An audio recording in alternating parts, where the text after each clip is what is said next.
Brigade presents The Realty Debate, powered by Reliance Home Finance with Manisha Natarajan.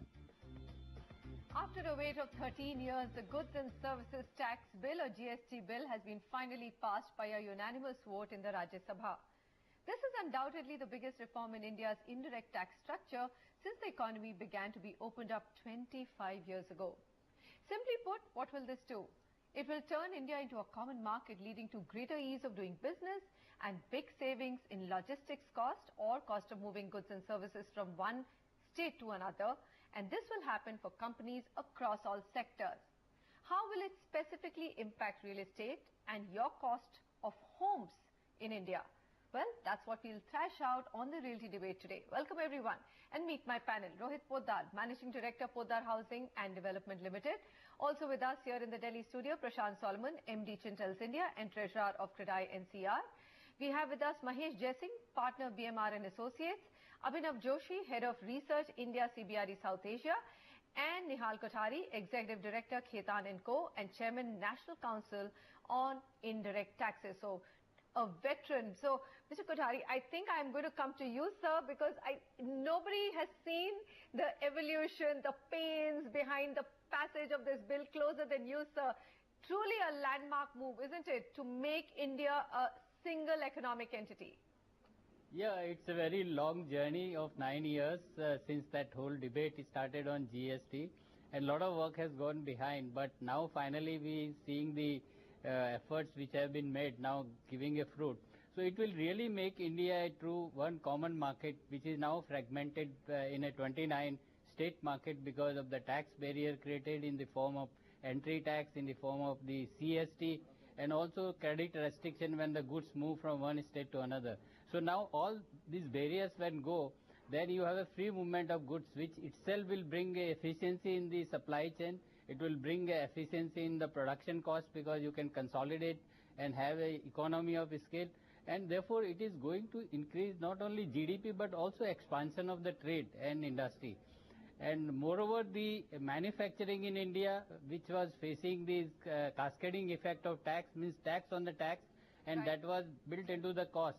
And therefore, it was artificially increasing the cost of product. That will go down, and therefore, in general, the efficiency will give a benefit, plus this tax which was embedded into cost, which will give a benefit to the manufacturing sector. Okay, so all in all, good move, plus, plus the simplicity. Absolutely. All in all, a really positive move. I think, Mahesh Jaisingh, the big question that now everyone has started debating is the deadline of 1st April 2017, which the FM is very gung-ho about, doable, or is it wildly optimistic? I mean, already it's been less than 24 hours, and we are hearing from several experts that, look, don't even expect it before maybe 2018, mid, late. There are all sorts of optimistic and pessimistic guesses. What do you think? Right. No, I think there is a lot of ground to cover. So there are really two aspects to the April 2017 deadline. One is from a legislative perspective. Would the machinery be, able to deliver a GST law and the rules by March 31? Give and take, there is a possibility that all of that may happen in nick of time by March. But the larger question is if we get the final GST bills and the rules and regulations only by January and February, is that really enough time for industry to gear itself up for this, like you said, the landmark reform and the one of its kind and the largest reform in indirect tax history? So I'm more skeptical on the latter rather than the ability of the government to put that together. Because from the government's end, if we recall about mid of June, we had a model GST law, which is pretty much out in the domain, but I think there's a lot of legislative grounds to be covered as well. So my bet would be April 17 is very tough. So you're saying that, I mean, where do you think is the biggest challenge? Legislative or the operational procedures which need to be set up? And then, of course, there's consensus building. But if you were to take these three aspects and say that what would be harder, operational aspects or the legislative aspects? I think it's the operational aspects because what has not caught as much attention in the last 24 hours and whenever GST gets debated is the impact of GST on the services sector. And services today is very simply taxed at one service tax for a pan-India operation of a company, and therefore one doesn't need to figure out where that particular service is performed within which state. But under GST, we're going to have a state-level GST, and therefore it's a paradigm shift of taxation of services from a pan-India basis to a state-level basis. So I think the operational challenge for service entities to be able to get there, even figure out what should be the right tax on a contract, should a contract be sliced and diced. These are things that they will take a lot of time. And also for product companies, while the law per se is not going to be very complicated to interpret, a lot of ground needs to be covered for them to be IT compliant, to be able to generate invoices in the format that the rules and regulations require, and for which I guess the industry clearly needs few months, if not more, to be able to have the final draft available for them to take implementation steps and do ERP changes and process changes. So, absolutely. So first you need the final drafts, and then you need to start, complying your back offices and IT practices to it. Okay, now let's move our focus. This was the overview. Let's move the focus to real estate. Now, how will GST impact real estate? There are three components essentially to real estate if you see. One is land, which is what you will buy. Then there are under construction flats or property, which in India is also bought, both whether it's residential or commercial. And finally, there's a fully constructed house or a fully constructed commercial or office space that is also bought. So let's try and divide our discussion within these three parameters to keep it simple. So I'm going to start with land, and I think let's go to Abhinav. Abhinav, I mean, I'll go to the developers later because I'm sure they'll have a lot to say, but tell me, there's a lot of gray when it comes to land per se and GST. How will it get treated? I think, land is a very, very grey subject, as you rightly said. GST as overall as a legislation is very unclear on that front. It says more about, completed properties and under construction properties, and, because it tries to define real estate from the perspective of goods and services.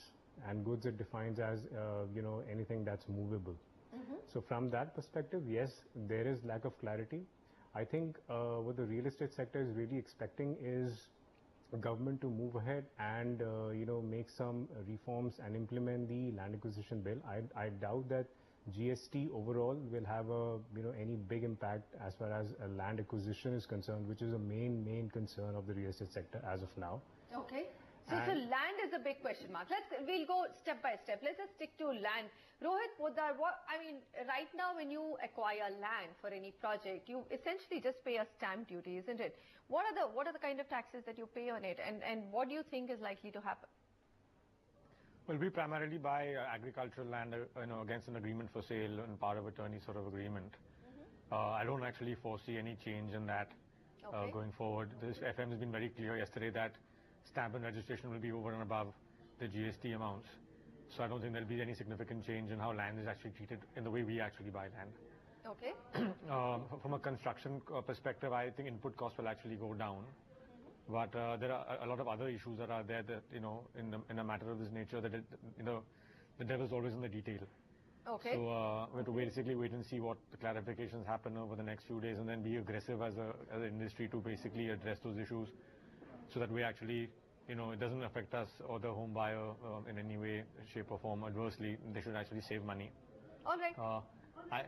I think there'll be maybe some sort of possibility of local municipalities raising taxes because they lose out on cess and other things like that. So maybe other taxes will actually go up, maybe in a creeping way over the next few years.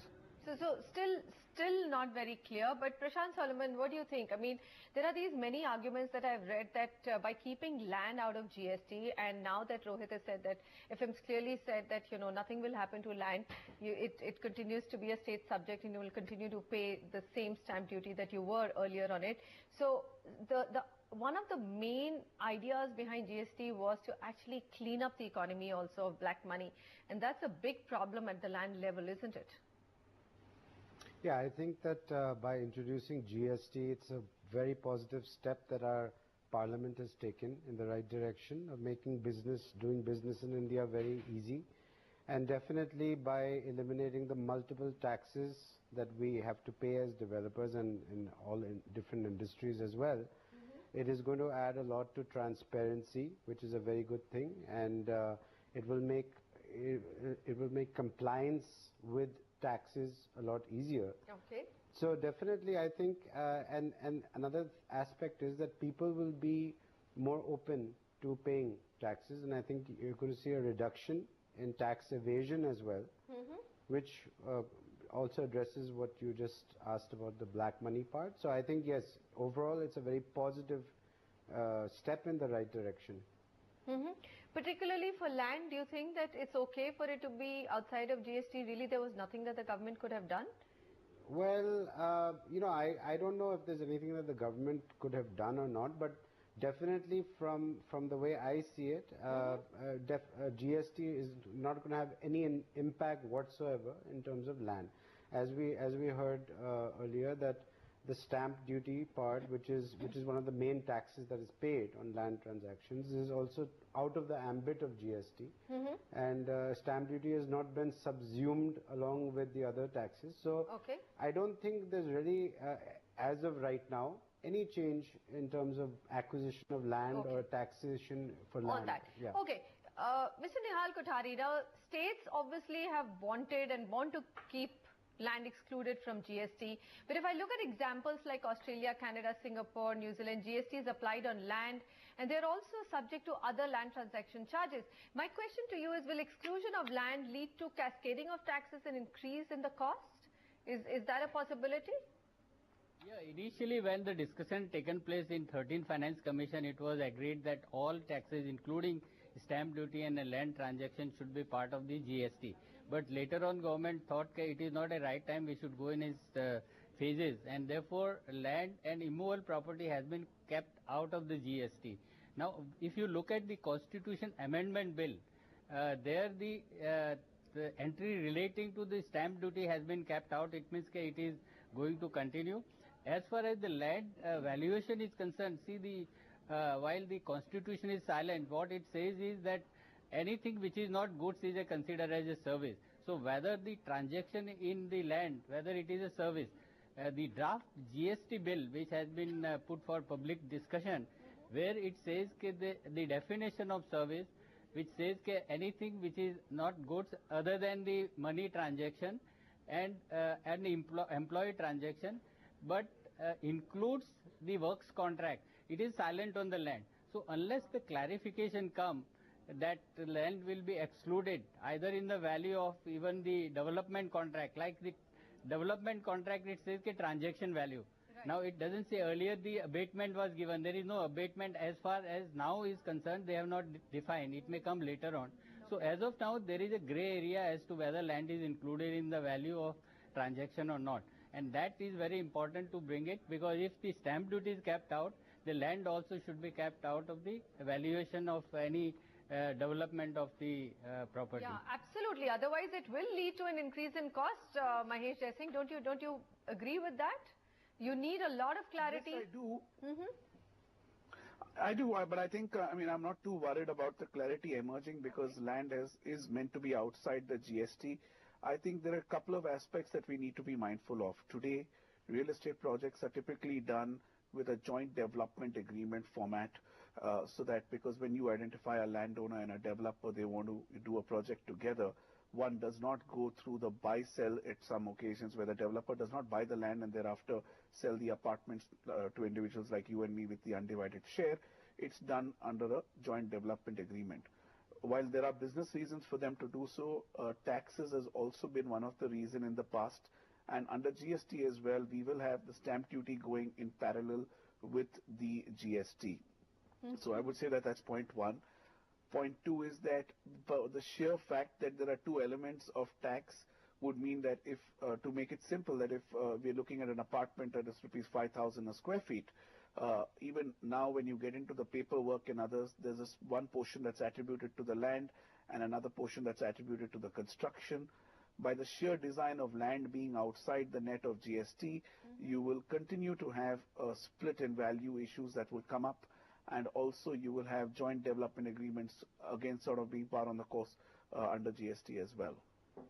Okay, so it's a complicated issue. Rohit Podar, is it a concern for you, or you're comfortable with the fact that land's kept out of it? And I mean, so your taxation actually starts only, or GST starts affecting real estate only for under construction property, because there I think a home buyer needs to pay right now both service tax and VAT.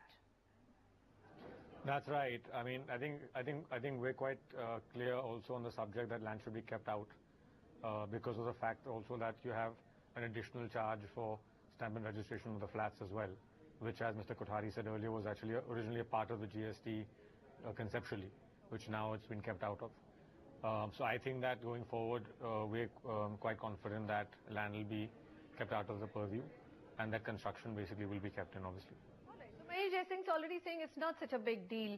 I think Abhinav Joshi, come in here and tell me the biggest concern that I've been hearing from developers is that there's just too much taxation in real estate. I mean, taxes add up to almost 30 to 40% of a flat cost. Now, the larger question, because a lot of these nitty-gritties are fairly hard for a viewer to understand and get, I think the larger answer that they want is both on the behalf of the industry and for a buyer, will that tax burden get reduced, and will then that get passed on as maybe cheaper homes? You know, that entirely depends on the fine print and on the implementation of the bill, and more importantly, I think most importantly, on the exact rate that's decided.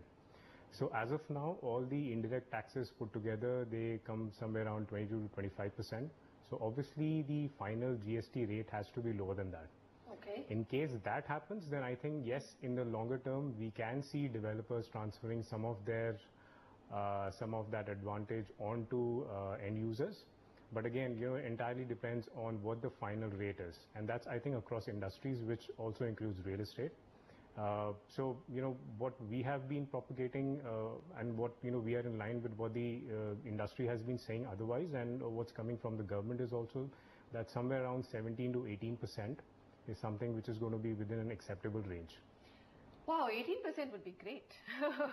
We're just hoping it doesn't go higher. Prashant Solomon, that's one of the big concerns, isn't it? I don't know whether the industry, real estate per se, is looking into it, but they're saying while long-term impact is all positive, but in the short term, GST could actually lead to inflationary pressures, and that's just not at all good for an industry which is struggling to sell homes at even or offload inventory at the current price levels.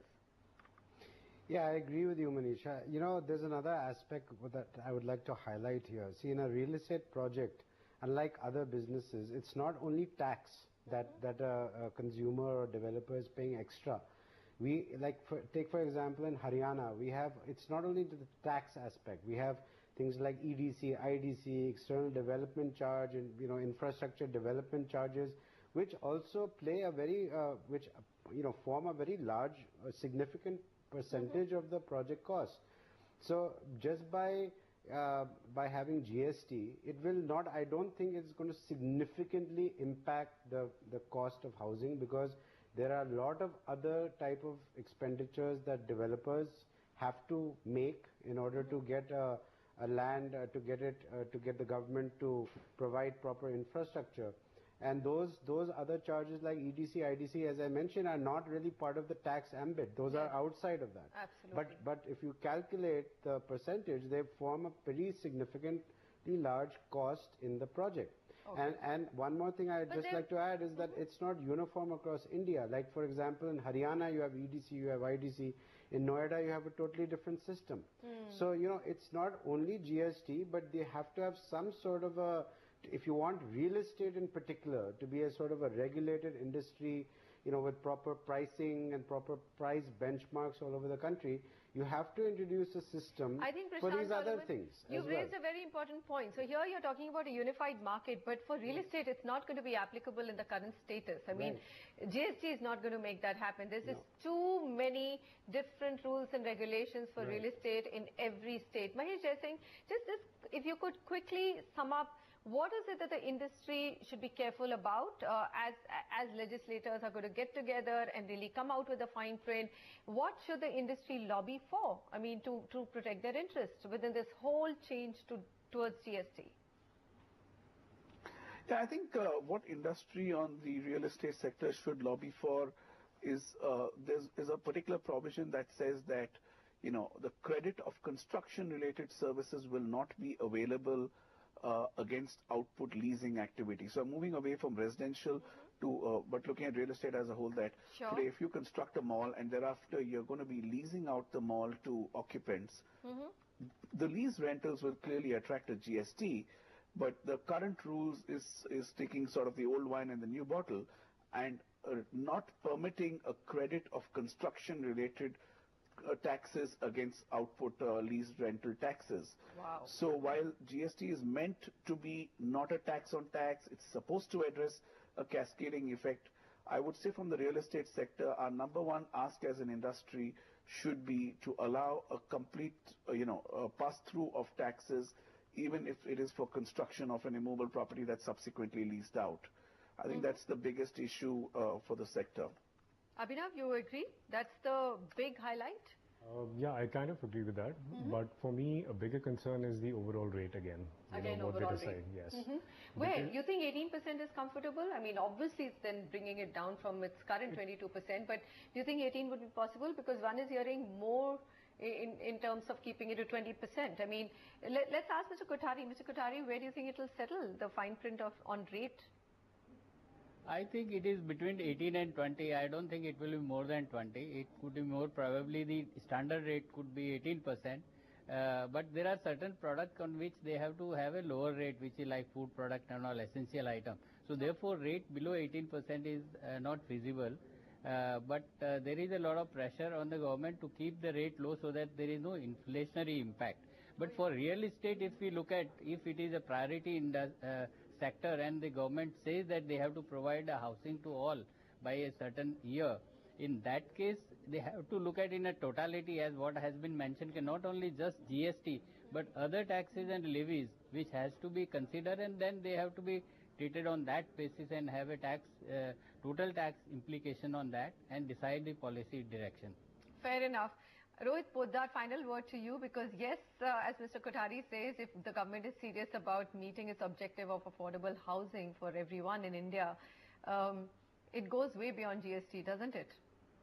Yes. Also remember that other than GST, like I mentioned earlier, you have a significant loss of taxes in Mumbai in particular from octroi and things of that nature, which will be difficult to make up from a local body perspective. So I think there will be a significant chance of them increasing other taxes to basically make up for this loss. And these are the charges that have to be factored into costing as well, right? So for example, you have open land tax, which is under dispute. I mean, the whole plethora of charges that basically are currently being paid, which the industry is contesting. And more such charges may come up in the future, and they may actually creep up over the next few years if bodies actually can't seem to, meet their bills. There was debate yesterday, actually, once the GST bill was being passed, about whether local bodies can become more sort of self-sufficient and issue bonds and things of that nature. But I think the efficiency of these local bodies will now be under greater scrutiny, and rightly so. Well, it's clear that the sector, which is aligned with more than 250 other sectors, will definitely enjoy the indirect impact. And hopefully that impact will be positive. The direct impact of GST, though, as our panelists have said, will only be known once you have that rate or a finger on that rate. I'm going to thank all my panelists here.